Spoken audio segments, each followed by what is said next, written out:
Chapter 5. As entertainment went, the zoo fared badly, and not just because of the foul mood that enveloped Joseph after his introduction to Adonis. He couldn't stop thinking about what just happened.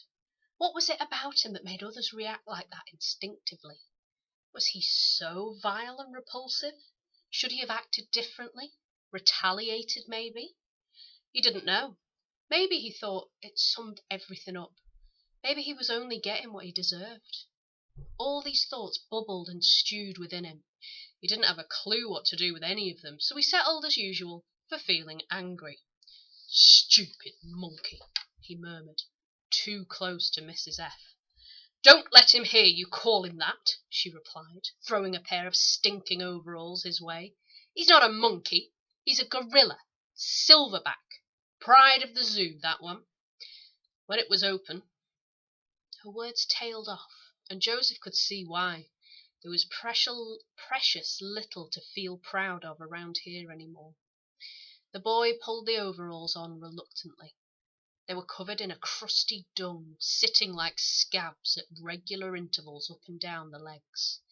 He wasn't sure what jobs awaited him to deserve such an outfit, but he was sure they weren't going to be pretty.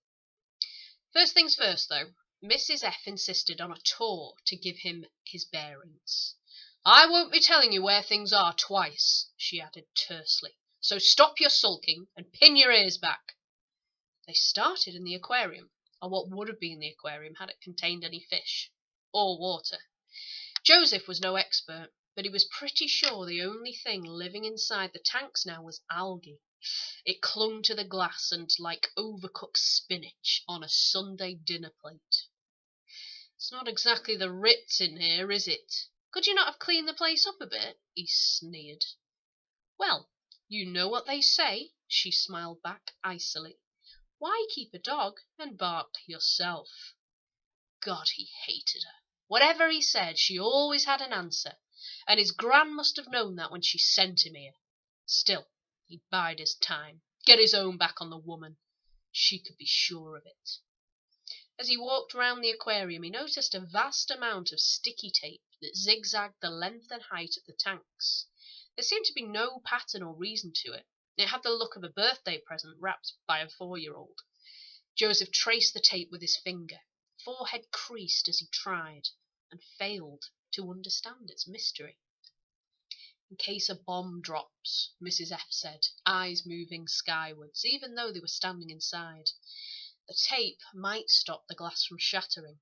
It cost a small fortune to replace it. "Where did the fish go? Are they dead?" He felt her stiffen beside him. "Some of them, yes. Some were moved into the pond outside, the ones that survived in the cold, that could survive the cold. But the others, well, the food was so expensive that—" Hesitation. Joseph spotted it and didn't let it go unnoticed. "What? They died of starvation? Or did you sit there with a fishing rod like a garden gnome?" He saw her anger ignite, saw it swell and swirl quickly across her body. He liked it. Hope he'd finally got under her skin. But she blindsided him again with a clipped and icy response, calm. "No," she said. "I didn't have a rod, just a set of steel ladders and a net. I had to fish them out one by one, then watch them die. Some of them lasted too long, though. They were writhing about in agony, so I had to put them out of their misery." Joseph deflated. What could he say to that? The thought of it was horrible, and for all his spikiness, he didn't know if he could have acted in the same way she did, nor admit it so matter-of-factly. So what should he do? He knew what his dad would say. He'd fix him with a steely look, tell him to say he was sorry. But Dad wasn't here. He'd left him too, whether he wanted to or not. And now he was stuck with this woman who hated his guts. "Sounds horrible." They were the only words he could muster. "Yes, well, it's done now, isn't it?" she replied, marching on. "So let me show you the rest of it." The tour continued. Not that there was much to see. That was the elephants' enclosure, the old lion's den, penguins swam in there. Most things were referred to in the past tense. all the glory's gone. Animals transferred to zoos in the countryside or put down before they starve to death. Mrs. F. looked more relieved than anything when they passed an aviary of rather dejected-looking birds, but failed to see the funny side when Joseph compared their foliage to Hitler's moustache. There were camels and ponies and snakes too, tucked away in a decrepit building, none of them venomous, much to Joseph's disgust. Oh, lost my place there. And a pair of scarily thin wolves, prowling their cage at the sight of the boy. At no point did Joseph feel threatened or in danger of them, though not when he saw inside their mouths more gums than teeth on display. So much to see, he said sarcastically, but again she wasn't biting. It's far from how I'd like it to be, but there's little I can do about that now. My family's run on this place a long time, my father before my brother, so I owe it to both of them to have something left when this madness ends. How do you feed them? Well, they don't have ration books, do they? So I do what I can. I forage, and I beg, and I do deals with people, just like you'll be doing from now on too. Me? Yes, you. Which reminds me, time to get to it. Muck won't move itself. Muck? Joseph sagged, fearing what lay ahead. There's 2 tons of manure needs shifting from the camel enclosure. We need to get it delivered by the end of the day. Someone wants camel dung? Really? Really. There's a war on, in case you didn't wonder. They've turned the local football pitches into allotments, but the earth's all clay with no goodness. Bit of this on it, and they'll be growing pineapples in 6 weeks. So where's your truck then? We loading it onto the back? Trucks need petrol and oil, and we haven't got either. So we'll be using the power we do have. The animals produced it, so they can do their bit to shift it. This was all well and good, but camels weren't known for their dexterity with a spade. That part was left to Joseph.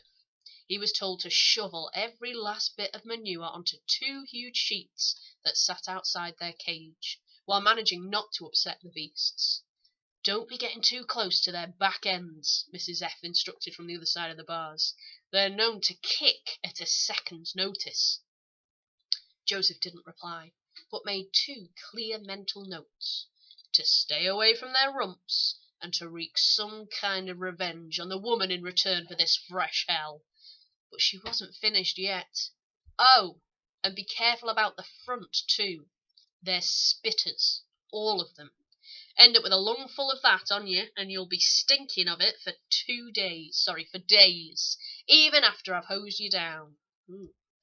If ever 2 warnings left the boy paralysed and paranoid, it was those, and what followed was a queasy dance, with Joseph shuffling continually out of range of the camels, who looked to him simultaneously irritated and amused. The other problem was that as jobs went, it was incredibly boring. Where was the fun in scooping endlessly? The smell didn't get any easier to bear, and Joseph couldn't work out how the animals were pooing so much when food was so difficult to come by. As the boredom increased, he took more breaks, his attention falling outside the bars for anything even vaguely interesting, which was how he spotted Mrs. F. inside Adonis's cage, spade and pail in hand. Letting his shovel fall into the hay, he steps outside of the cage, eyes widening. So she wasn't joking about cleaning Adonis out.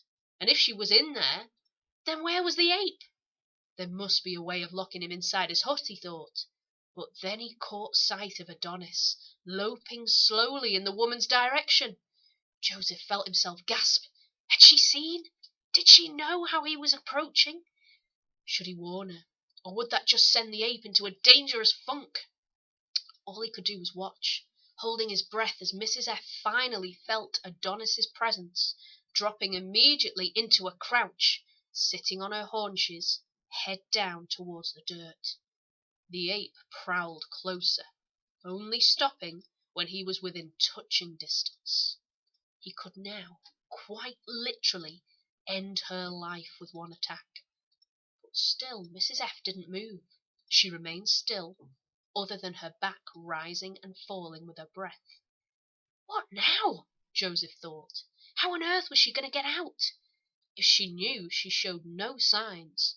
though she did start to make small movements that mirrored Adonis again. A scratch to the chest or leg. Then a new movement, her hand in her pocket, pulling out a fistful of grass that she slowly offered to the ape, as if he were a god. She did it with her head down still, and slowly Adonis took the grass and looked at it, before pushing it inside his mouth.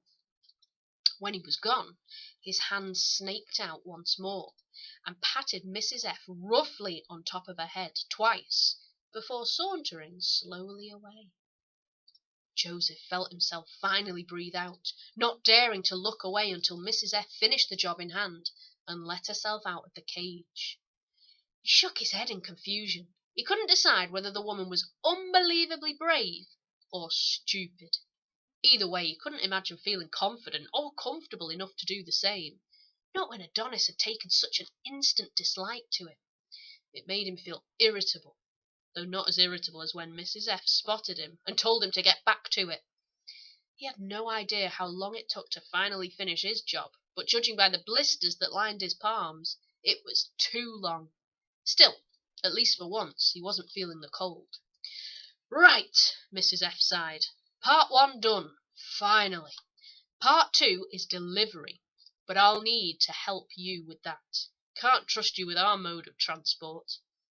She walked into the cage, picking up a harness at the door. With no hesitancy, she hooked it over the largest camel's head, leading it placidly outside. Connecting 2 long ropes either side of the camel, she attached them to one of the sheets, creating a bizarre manure sledge. Allotments are 2 streets away. You might get a few funny looks, but I'd imagine you're used to that. I'm not walking that down the road. Why not? Folk'll laugh. And you might not care, but I do. It's a camel towing dung, for goodness sake, with me at the front. But Mrs. F was already shaking her head. Do you honestly think Daphne here will move for you? The dung would be fossilised by the time we dropped it off. No, I think we'll start small and work up to it. Thank you very much. What followed next plunged Joseph deeper into despair, as Mrs. F led from a much smaller cage 2 miniature ponies, who answered to the names of Stan and Ollie. You have got to be joking. Have you not noticed yet? I don't do jokes. Well, whatever this game is, I'm not playing. You'll do as I bloomin' well say, she barked. Oh, what? You'll send me back home to my gran? Well, good luck with that. We both know she doesn't want me. The woman sighed. Joseph, for the love of God, just do as I say, will you? Just this once. He shook his head. Look, she went on, you don't want to be here. I understand that. But I also know that despite what you may think about your gran, you'd rather be back home. I don't know what she's done to upset you so much, and I know that you'd feel closer to your dad at home, even if he's not there. So the best way of getting you home is by playing the game, by showing your gran you're not all bad, that you can do as you're bloomin' well told. Joseph's head spun. He didn't like the way she spoke, as if she knew exactly what was going on up there, and he certainly didn't like her talking about his dad. She didn't know him, about how much Joseph missed him every day, nor how angry he was that he hadn't been there when he really did need him. Mrs. F had no right to bring him up. He shuffled from side to side, steaming, feeling his fingers clench and unclench. He could sense Mrs. F's eyes on him, and knew she wanted him to say something. But he couldn't do it. He didn't know what words to use. Didn't think for a second that this woman would understand any more than his granad. He was angry. In fact, he was more than that. He was furious, and to his mind, he had every right to be. He just wanted her to shut up, and to make her do so, he snatched the pony's reins from her to show he was ready. So, with an encouraging shout and a clout to her rump, Daphne loped into action, her fearless Tweedy keeping up momentum by snapping at her heels.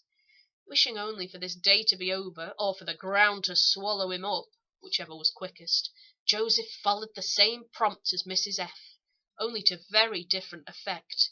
Stan chose that moment to let go of his bladder. a yellow waterfall that added shamelessly to the crust on Joseph's overalls. If the boy had any tears left in him, then he would have stood and wept.